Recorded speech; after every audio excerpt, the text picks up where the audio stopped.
Look at her, acting all high and mighty. She thinks she's better than us. One day she'll get what's coming. In the village of Ilian, there was a girl named Afiya who was deemed a sorceress by her sisters. They accused her of stealing their parents' love and affection, and their jealousy grew to an unthinkable level. They decided she must be eliminated. But little did they know, Afiya was no ordinary child, and their decision would set in motion a series of events that would shake the kingdom to its core. Let's rewind and find out how it all began. If you are new to this channel, please like and subscribe. Your support helps us tell more stories. The sun burned fiercely above the village of Ilian, pouring heat across the land like molten gold. The earth had grown tired beneath its glare. Red soil split open in long cracks, and even the wind seemed too weak to move. Chickens hid beneath wooden benches, goats pressed themselves into the shadows of mud walls, and the people of the village walked slowly, as if the air itself had grown heavy. In the middle of this quiet village stood a small clay house with a thatched roof that had faded under many seasons of sun and rain. Inside lived a man named Deso, a farmer whose hands were rough from years of digging the stubborn soil. With him lived his wife Omira, a woman known in the village for her gentle voice and patient heart. They had been married for many years and had been blessed with 3 daughters, Tara, Bolera, and Midya. The girls were strong and healthy, and they helped their mother with chores around the house. Yet inside Deso's heart there was a quiet longing he never spoke of too loudly. He wished for a son. In the traditions of their people, sons carried the family name forward, worked the fields beside their fathers, and stood as pillars of the household. Though Deso loved his daughters, the desire for a boy lingered like an unfinished song in his soul. Omira knew this longing well. She had seen the silent way her husband sometimes watched other men teaching their sons to farm or walk through the marketplace with boys proudly at their sides. One morning before the village had fully awakened, Omira wrapped a cloth around her waist and quietly left the house. The sky was pale with early light as she walked toward the river that flowed beyond the palm trees at the edge of the village. Birds were just beginning their morning songs, and mist floated above the water like drifting smoke. When Omira reached the riverbank, she slowly knelt down beside the flowing water. The river had always been sacred to the people of Ilian. It was said that the spirit of the waters listened to the cries of those whose hearts were sincere. Omira bowed her head and let her fingers dip into the cool current. "Great Mother of the River," she whispered, her voice trembling softly. "You who hear the prayers carried by the water, please listen to me." Tears rolled down her cheeks and fell into the river. "My husband longs for a son," she continued quietly. "Our home is full of daughters and I love them dearly, but his heart still searches for something more. Please bless our family. Give us a child who will bring peace and joy into our home." For a long moment nothing happened. The water moved quietly as it always had. The wind brushed the leaves of the tall trees along the bank. Then suddenly, the river began to shimmer. The surface of the water rippled in strange circles, glowing softly as if sunlight had somehow fallen beneath the river itself. Omira gasped and slowly lifted her head. From the center of the glowing water rose a figure made of flowing light. Her form was gentle and graceful, like water shaped into the image of a woman. Her voice, when she spoke, sounded like the calm whisper of a stream moving over smooth stones. "Omira," the spirit said. Omira trembled and lowered her head to the ground. "You have come with a sincere heart," the river spirit continued. "But the child you will receive will not be the child you expect." Omira looked up slowly, confused. "You will not bear a son," the spirit said softly. For a brief moment Omira's heart sank. But the goddess continued. "You will give birth to a daughter. A very special daughter. Her presence will change the path of your family and the fate of many others. Through her, hidden truths will be revealed, and hearts will be tested." Omira listened carefully, her confusion slowly turning into quiet wonder. "Treat this child with love," the goddess said gently. "For though the world may not understand her at first, she carries a gift that was woven long before her birth." With that, the glowing figure slowly dissolved back into the river. The water returned to its normal flow, as if nothing unusual had happened. Omira remained kneeling beside the river for a long time, letting the goddess's words settle deep inside her heart. 9 months later, during a quiet evening when the moon hung low above the village, Omira gave birth. The midwives who helped her fell silent the moment they saw the baby. The child had long dark hair that curled gently around her small body, far longer than any newborn's hair had ever been. It shimmered softly in the lamplight like threads of midnight silk. When the baby opened her eyes and smiled for the very first time, something even stranger happened. Her hair glowed faintly, like sunlight resting on calm water. The women exchanged nervous glances. "This child," one whispered. "She is not ordinary." Omira held the baby close to her chest and smiled softly.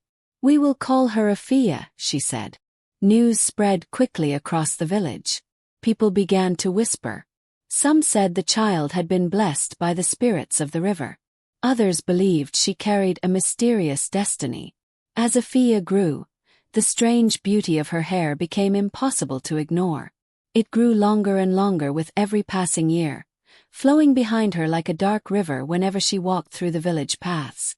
When she laughed, her hair shimmered with soft light. When she cried, it dimmed like a cloud covering the sun. The elders watched her carefully. "The spirits walk with this child," they murmured. But while the villagers spoke with curiosity and awe, something very different was growing inside Afiya's own home. Her 3 older sisters watched the attention she received. They saw the way their parents protected her. They heard the whispers of admiration whenever she passed through the marketplace. And slowly, quietly, something dangerous began to grow inside their hearts. Jealousy. At first it was only small glances, a bitter word here and there. But envy is like dry wood lying in the sun. It waits patiently for the smallest spark. And one day that spark would come.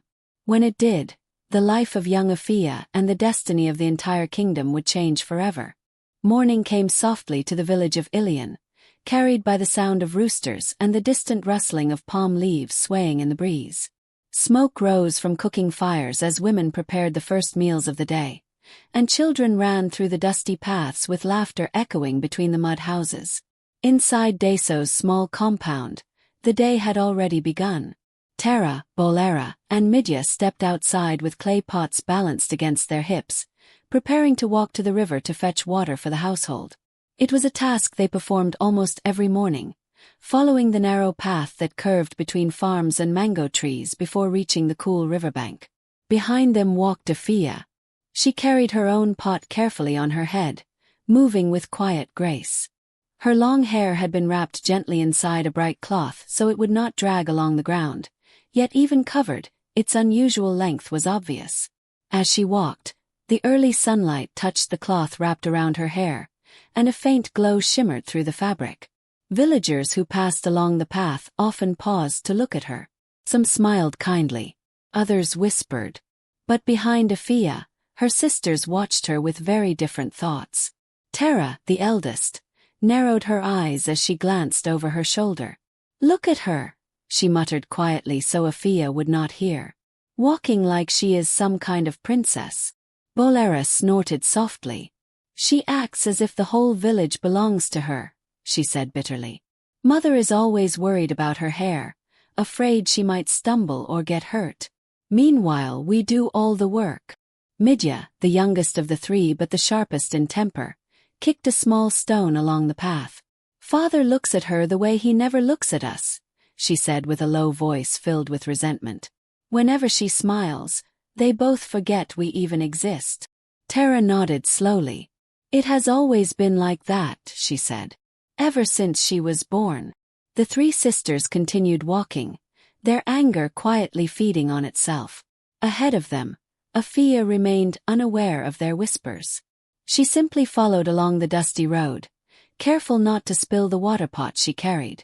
Her heart was gentle by nature. Even when she sensed the cold distance from her sisters, she tried her best to show kindness. Many evenings she would sit outside the house weaving colorful beads from small stones she collected near the river. When she finished, she often offered the bracelets to her sisters. "You can have this one," she would say with a warm smile. "I made it for you." But the gifts rarely softened their hearts. Sometimes the beads were tossed aside. Sometimes they were accepted in silence. And sometimes they were simply ignored. Kindness, when placed before a jealous heart, can sometimes feel like an insult. Days passed like this. The sisters' resentment slowly deepened, like roots pushing deeper into the earth. Then one afternoon, when the sun stood high and heavy in the sky, the moment they had secretly planned finally arrived.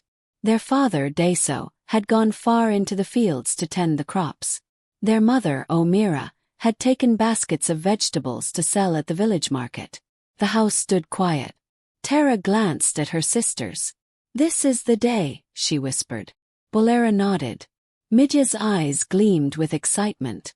They stepped outside and called for Afiya, who was sitting beneath the shade of a mango tree, braiding one of her long strands of hair. "Sister," Tara called sweetly. Afiya looked up immediately. "Yes." Tara smiled in a way that seemed warm, but the sweetness in her voice hid something darker. "Yesterday we went deeper into the forest while gathering firewood," she said. "We found a place filled with beautiful red flowers." Bolera joined the lie. "They were the most beautiful flowers we have ever seen," she said. "We thought you would love them." Midya lifted a small basket. "You could place them in your hair," she added. "Mother would be so happy when she sees you." Afiya's eyes lit up with delight. She loved flowers. She loved their colors, their scent, and the way they brightened the dull dust of the village. "Really?" she asked excitedly. Tara nodded. "But we must go quickly," she said. "The sun will begin to set soon." Without hesitation, Afiya stood and followed them. They walked past the edge of the village where goats wandered freely between huts. They continued beyond the farmlands where tall stalks of corn swayed gently in the warm breeze. Soon the path narrowed and the forest began to grow thicker. Tall trees stretched their branches overhead, blocking much of the sunlight. The air grew cooler, and the scent of damp soil filled the air. Afiya held the wrapped cloth around her hair to keep it from catching on thorns. "We are walking very far," she said quietly. "Just a little more," Bolera replied with a short laugh. Her laugh sounded strange, almost cruel. After several more minutes, they reached a clearing surrounded by tall yellow grass. In the middle of the clearing was a large hole. It was deep, dark, and wide. The sisters had spent 3 long days digging it, working silently while Afiya believed they were gathering wood. Afiya stepped closer to the edge. "Where are the flowers?" she asked curiously. She leaned slightly forward to look inside. That was the moment. The sweetness vanished from her sisters' faces. Their eyes hardened. Tara suddenly grabbed a handful of Afiya's long hair. "You think you are better than us," she shouted. Midya shoved her shoulder with both hands. "Let's see how special you are in the dirt." Bolera pushed from the other side. The sudden force caught Afiya completely by surprise. Her feet slipped. Her body tumbled forward. And within seconds she disappeared into the darkness of the pit. A scream echoed from below as she struck the ground. For a moment the forest fell silent. The sisters stood at the edge, breathing heavily. Then Tara quickly began dragging branches across the opening. Bolera gathered leaves and broken twigs. Midya shoveled dirt over the top. Soon the hole was hidden beneath layers of brush and soil. From deep below, faint cries for help could still be heard. But the sisters did not listen. "Goodbye, Afiya," Tara said coldly. Midya brushed dust from her hands. "Now the village will forget you ever existed." The 3 girls walked back toward Ilian. As they approached the village, they began to cry loudly. Villagers rushed toward them. "What happened?" someone asked. Midya wiped fake tears from her face. "A tiger attacked us in the forest," she sobbed. Bolera nodded, pretending to tremble. "Afiya tried to run," she said. But her long hair slowed her down. Tara lowered her head. "The tiger caught her," she whispered. And just like that the lie was born. But deep in the forest, beneath the hidden pit of earth and branches, Afiya was still alive. The darkness inside the pit was thick and heavy, pressing around Afiya like a blanket of cold earth. Mud clung to her skin, and her long hair, once smooth and shining, was tangled with dirt, broken leaves, and small twigs. The fall had left her body aching, and for several moments she could barely move. Above her, the opening of the pit had already been covered with branches and soil. Only a thin ribbon of pale light filtered through the gaps, barely enough to see the damp walls around her. Afiya slowly pushed herself up from the muddy ground. Her hands trembled as she touched her arms and legs, checking if anything was broken. Pain spread through her body, but she was still able to move. The silence of the forest pressed down on her. "Mama!" she cried weakly. Her voice echoed softly against the earthen walls. "Papa, please help me." But no answer came. The wind moved somewhere high above the trees, and faint sounds of rustling leaves drifted down into the pit. The forest carried on with its quiet life, unaware of the frightened girl trapped below. Tears filled Afiya's eyes. Her sisters had truly left her there. They had covered the hole and walked away as if she were nothing. Fear slowly crept into her heart. The thought of being buried there forever made her chest tighten. She wrapped her arms around herself and began to cry quietly, her tears mixing with the mud beneath her knees. Minutes passed, then hours. The thin beam of light above slowly shifted as the sun began to move across the sky. Afiya's voice grew hoarse from calling for help. Just when her hope was beginning to fade, she heard something. Sound. At first it was faint, almost like a branch snapping somewhere nearby. Then came the rustling of leaves. Something or someone was moving through the forest. Afiya held her breath. Her heart began to beat faster. The sound came closer. Then a deep, rough voice echoed from above. "Who is down there?" Afiya froze. Her eyes widened as she looked up toward the small opening of light. For a moment she wondered if she had imagined it. Then the voice came again. "Is someone trapped below?" Afiya swallowed nervously. I am here," she called out weakly. "Please help me." A shadow moved across the opening of the pit. A large face slowly appeared above the edge. Afiya gasped. It was a monkey. But it was unlike any monkey she had ever seen before. Its fur was dark like charcoal, and its arms were long and strong. Yet what startled Afiya the most were its eyes. They did not look like the eyes of an animal. They looked human. Deep within them was a quiet sadness, as if the creature had lived through many sorrows. The monkey leaned closer to look down into the pit. "How did you end up here?" he asked in that same rough voice. Afiya hesitated, unsure whether she should trust what she was seeing. "A monkey that can speak," she whispered in disbelief. The monkey let out a soft sigh. "Yes," he replied calmly. "But that story is not important right now. What matters is getting you out of there."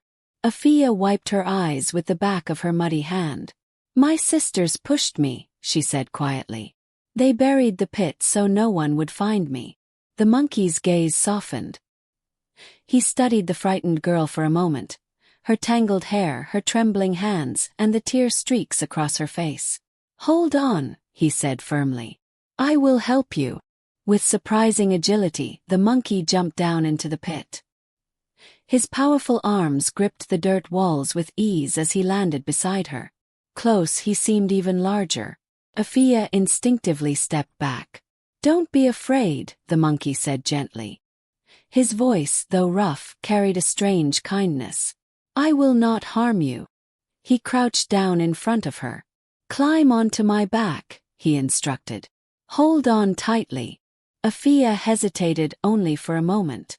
Then, gathering her courage, she wrapped her arms carefully around his shoulders. Her fingers sank into the thick fur along his neck. "Hold tight," he repeated. With steady strength, the monkey pressed his hands and feet against the walls of the pit and began to climb. Slowly, carefully. The loose dirt crumbled beneath his grip in places, but his strength never faltered. Afiya closed her eyes, holding on tightly as they moved upward toward the light. Within moments they reached the top. The monkey lifted her gently onto the forest ground before pulling himself out beside her. Fresh air filled Afiya's lungs. For the first time since the fall, she could breathe freely. She looked around at the towering trees, the tall grass, and the wide sky above. Relief washed over her, but it was quickly followed by another wave of fear. "I cannot go back home," she said quietly. The monkey turned to look at her. "Why?" Afiya's voice trembled. "My sisters will try to harm me again." The monkey remained silent for a moment, thinking. Then he nodded slowly. "I know a place where no one will find you," he said. Curious and cautious, Afiya followed as he began walking deeper into the forest. The trees grew taller as they moved further away from the village. Soon they arrived at a strange sight rising above the treetops. A tall stone tower stood alone in a clearing. Its walls were smooth and weathered, stretching high into the sky. There were no doors, no stairs, no paths leading inside. Afiya stared at it in amazement. "How can anyone enter?" she asked. The monkey gave a small smile. "Leave that to me." With surprising speed, he lifted her carefully and began climbing the outer wall, gripping the stone like a lizard moving across rock.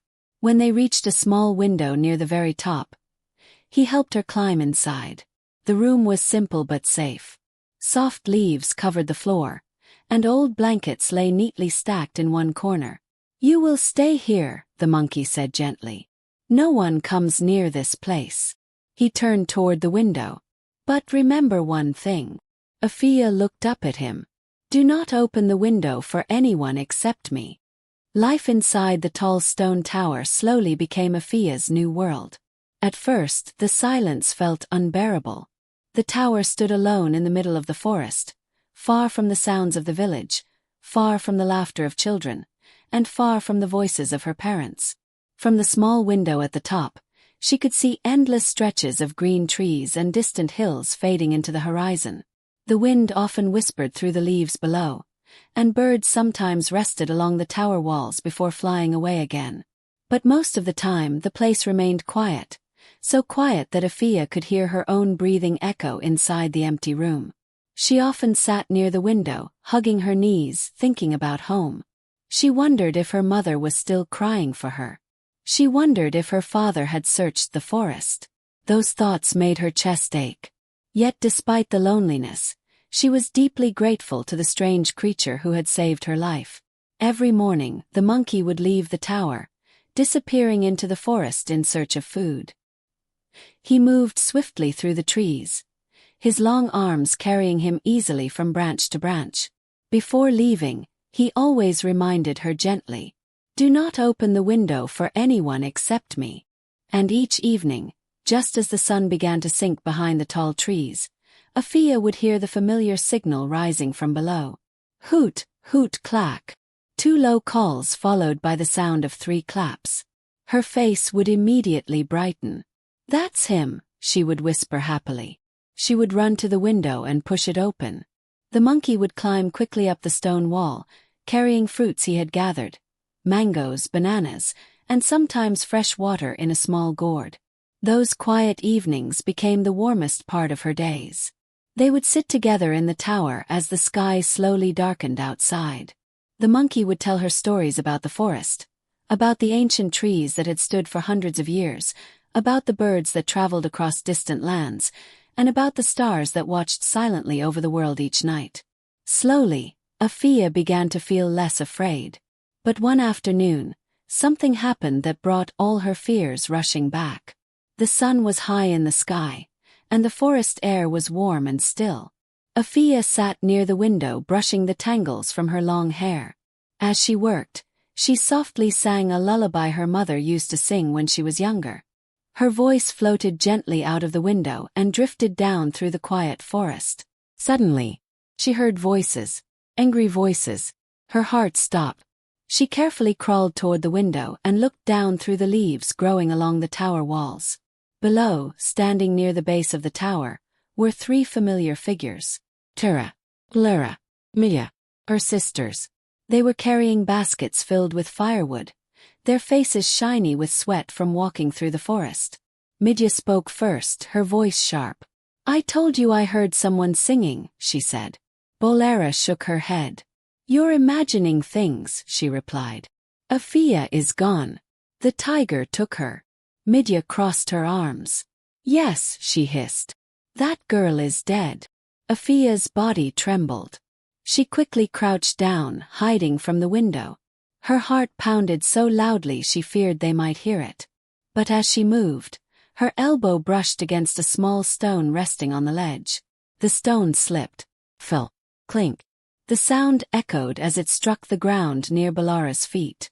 All three sisters immediately looked up.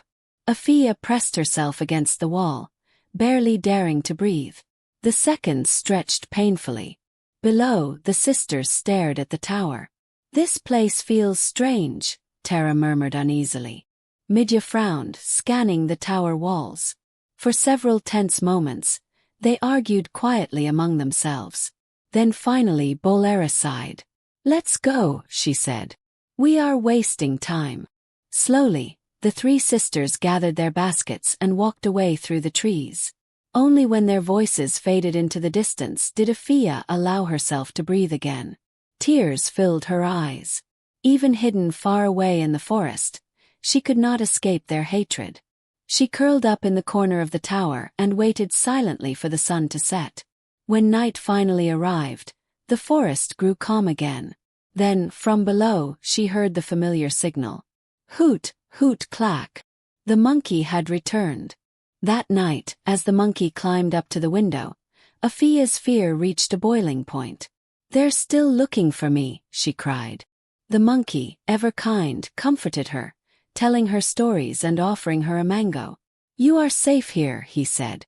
But Afiya, moved by his compassion, asked, Why are you so kind to me?